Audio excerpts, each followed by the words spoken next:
Good morning, all. Here's another episode of the Minnesota LASH TECH podcast. Let's talk about lashes. Let's talk about getting started in the lash industry. How many of you are licensed cosmetologists or licensed estheticians? Anyone looking for that specialty license of specifically the eyelash extension technician license?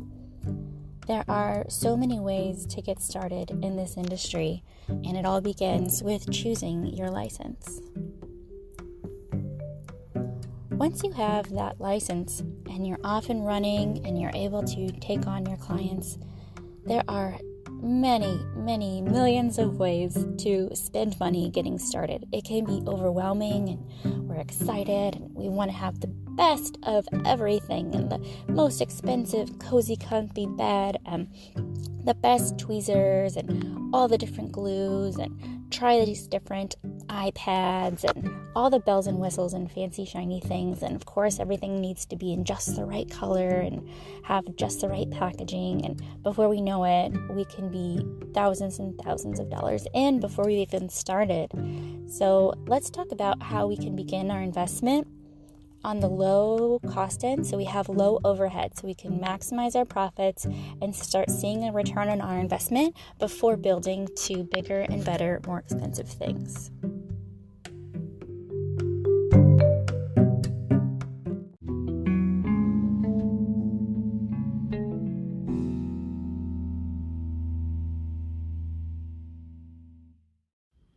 To get us started on the low cost of entry, once you've obtained your license and you're ready to get going on clients, there are 5 basic categories to consider, and we'll go through them one by one. But the first place to start is to consider your basic fixed costs. So this will be all the recurring expenses that you have month after month that you cannot change. For example, the very first thing is you're providing services. So you'll need a location to do this in. So we know in the state of Minnesota, you cannot do it within your home unless you have your home registered as a licensed salon area. And that's a whole nother thing with a whole nother added expense when you're doing your starting up a salon and purchasing that salon license. So if you're keeping costs low and you're keeping things modest because you're starting out, consider your location and your rent. For example, maybe you want to start up in a micro salon, maybe inside something like a Phoenix salon or a Salon Concepts, something like that, where you are inside a broader facility that is already classified as a salon, so you do not need to incur the cost of having your very own salon license separated to just you and your business. Maybe that's something you grow into. But to start from, maybe you go into one of those spaces. Maybe you decide to have a partner. Maybe you and your partner can swap days. So you're each working part-time and swapping days until you have a broad enough clientele to take on more days in a full-time situation, or maybe a bigger space so both of you can work at the same time, whatever that looks like for you. But consider your basic fixed costs. Location is going to be the biggest piece of that pie. So the location of where your studio is, but also the location within your particular area where you live. Maybe there is a really expensive part of town and maybe there's a more modest part of town. Check prices around and see what fits best for your budget. Also consider things like, what is the lease term? Is it 6 months, 1 year, 3 years? Consider that investment as well, because maybe 1 year from now looks totally different. Maybe 3 years from now looks totally different. And maybe by that point, you'll want to grow into a larger space or take on a partner, or maybe you don't know what it looks like yet and you don't want to commit to something for 3 years having just started out. So consider those caveats as well within your lease terms. Next is your utilities. You're going to need light, you're going to need electricity, you're going to need internet. So consider the utility part. Does the location you're moving into, do they provide utilities? Is that included in the rent cost? If it's not, what are those basic costs each month? What's the average? Talk to the landlords, but also talk to other tenants in the building or the previous tenant if you can, to see specifically for that room or that building or that unit that you're moving into, what the average monthly cost is for utilities. Also consider water, trash. What does that look like? Is that something that you need to take home, or is there a dumpster available on site? Consider these kinds of things, and that's really the basis for the biggest chunk of your fixed costs. Now, the next big piece is to consider insurance. Insurance is a must. Before you can even touch a client, you need to have insurance. So Minnesota has its basic minimums for what sort of liability insurance that you need to have. So maybe your client comes in and it's a icy winter morning and they slip outside on the sidewalk. You could be liable for that. So you need to have insurance that will cover you in case of that. And again, that's something the State Board of Cosmetology regulates. That's something that you have to have. So not even just slip and fall accidents, which could potentially be covered by your landlord if you're going that route. Really look at the terms of your insurance and your manager or your landlord's insurance and see where that falls and how much coverage you have to have and where there's coverage overlaps that maybe you don't need to build into your policy. But there are other things. What if you accidentally put rubbing alcohol in their eye instead of saline solution? Strange things could happen. So in case they need to go see a medical professional, that's something that you want to be covered for as well. And these are worst case scenarios, and hopefully they don't happen, but just in case, insurance is something that we must have. Additionally, insurance will cover things like fire or flood or theft. So what happens if a tornado comes through and there go all your supplies and there goes your lash bed? These things will need to be covered, and insurance will cover you in case that happens. So insurance is a big chunk of the pie to look into. There are many different plans from many different companies and can really vary widely in your costs. So do some digging, do some research, and find out which coverage is best suited for you in your situation, as well as how much coverage you need and how good the company is at paying out in instances of calling on your insurance company, because that's important. Some companies are a little more stingy than others. I'm not going to call anyone out here, but if anyone's ever been maybe in a fender bender or something, or had an incident where they have a leaky shower or something, the insurance companies vary widely on who will and will not be more willing to pay out when you need to make a claim. So consider that as well. Okay, we've talked about location and rent and utilities and insurance. There are a few more basic fixed costs to consider. We'll talk about your point of sale system, your scheduling system, and the marketing when we return.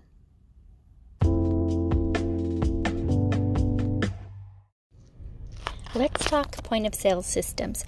Point of sale system is the way that your client will pay you in exchange for a service. Everyone wants to get paid, right? So how will you accept payment? Will you accept cash? Some people don't want to accept cash or checks or anything that has to exchange hands at this time. And with technology booming, it's a lot easier for most clients to pay with a credit card. Sometimes they can even pay in advance on their scheduled booking site, which we'll get to after we talk about our point of sale systems, or they can pay with a credit card after the exchange of service. So what does that look like, and what is that going to cost for you? There are fees for having systems and programs and credit card fees as well. So what will you use? Well, There's the tried and true PayPal. Most people have a PayPal already and know how to use it. And PayPal has upgraded systems that allow you to manually input or swipe credit cards. And this is easy and convenient for you and for the client. And oftentimes, PayPal has QR codes that a client can scan, and then you don't have to do any touching when you're exchanging money. So that can be a handy, easy, low point of entry, since both parties will typically have a PayPal account. Just be sure that as a business, you'll need to have a business registered PayPal account. This is different than a personal PayPal account. The way that your money is tracked and taxes for services and those kinds of things, credit card fees, get calculated will be a little bit different. So to keep yourselves on the up and up, keep everything legal and straight, make sure that if you go this route, you have a business PayPal account. For that matter, there's other similar apps. Venmo is another one. There are some where banks can connect to each other. There's all kinds. You can, do an internet search and find different types of point of sales systems, but PayPal and Venmo are two of the more common ones. And again, Venmo has a business profile page, so you'll want to get that one if you go that route. Both of these are free. PayPal and Venmo, you can get a free account. You just go and sign up. And the way that they make their money on their end is just by a portion of fee when you have a client that swipes their credit card. So you don't actually incur any out-of-pocket costs, or any upfront out-of-pocket costs, I should say. It's a credit card fee that's based on whatever program has set. So those are two inexpensive ways to go about it. Both of these systems are ways that you can do it online. You can do it by texting your client via the apps, so they can pay you directly without ever having to touch a screen, or with the QR code, which is really handy. You can just have a printout sign of how to pay with you, what your Venmo handle is. They can scan that, and then boom, they pay you without ever having to do anything fancy. So those are two of the easy routes to go, and there are many more, but you can do an internet search to find one that suits you. Another option would be a card reader. So if maybe internet isn't something that's as accessible in your area, or someone maybe doesn't have these different electronic bank accounts, then a card reader might be more your speed. And this can look something like having a plug-in from the phone jack, or the lightning cable, or however you're charging your phone. These companies have card readers that fit right into that slot onto your phone. And oftentimes when you sign up for the companies that offer these card readers, they will give you the first one for free, the first card reader for free. So you can swipe your client's card right then and there, and it gets tracked through the online portal system. The card reader will have an associated point of sale system. So everything is right there, easy peasy. It'll have your menu of services. You click on the service your client received. It'll pop up what the cost is, and then your client will swipe their card. Easy peasy. Even the receipts can be emailed. So those are some easy ways to go about it, some inexpensive ways for point of sale system. When you're starting out, you don't need to get a cash register. You don't even need to get a laptop or expensive system to get started. You can start with your phone and go from there, and build as you go if you want to have more fancy electronics. The next thing that goes hand in hand with your point of sales system is your scheduling system. How are clients going to get a hold of you? How will they know what your availability is, and when can they book with you, and how long are your services, and what are the prices? So having an online scheduling system is a must these days. everyone's online. Everyone wants to book online. People don't want to call in and make an appointment, and you're not going to know everyone in your phone book to be able to text and say, hey, come on in. So when you're getting started, definitely do that. Start with your network. Reach out to your friends and family and have them ask their friends and family, hey, I'm starting out, come see me. But they will want a space that they can book with you. So that would be your scheduling system. And that can be a whole range of sites that exist. What we already mentioned with the card readers. I am not a sponsor, but Square has a card reader and they have an excellent scheduling system. You can create online your name and your business metrics and all of your information and what menus you service. You can even add photos. You can even create, different shops and things. And then 24/7, they can schedule with you. And they can either pre-book and prepay, or they can pre-book and leave a deposit. They can even put their credit card in the system so that after their service, you can charge them directly from the authorization that they allowed from you online. So what that can look like is you can get paid on the front end, or if maybe you want to just hold a deposit, in case of a no-show, you can then charge their credit card. Or maybe they do come to the service and they wanted to add on a service or a product or something. Then you can go in and you can edit that and add to your service, and there you go. You can charge them the new total, and you're not shorting yourself by having them prepay or having to make a secondary exchange because they prepaid and then they pay for the add-on service after the appointment, blah, blah, blah. So it makes it really easy and simple when they can schedule online, and then you can use that same scheduling system as your point of sale system. And as it is today, there are many programs out there that have this duality, and look around and see what suits you best. There are programs that have free limited service things, so you can get a Square site for free, and you can upload your menu and you can have access to all of these tools and the card reader, and you can do that for free. And then of course there are, as you grow, additional services that you can opt in for, and you can buy a paid monthly or yearly membership so that you can have access to greater tools and bells and whistles. But when you're getting started, start with the basics. Get a scheduling system, get a point of sale system, so you can make an appointment and then you can have that client pay for it. So those things are essential, but there may be some costs associated. So that's why it's important to consider these when you're looking at your basic fixed costs. But I would recommend starting with these free services since they are so abundant. Just take a look around and see which one suits you best for your business type.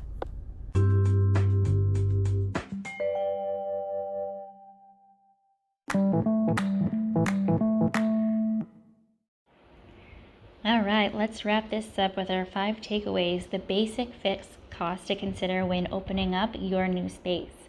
Number 1, consider your location. Where are you? What space are you in? And also, what part of the city, county are you located? Price adjusts according to what fits your budget. Consider your rent.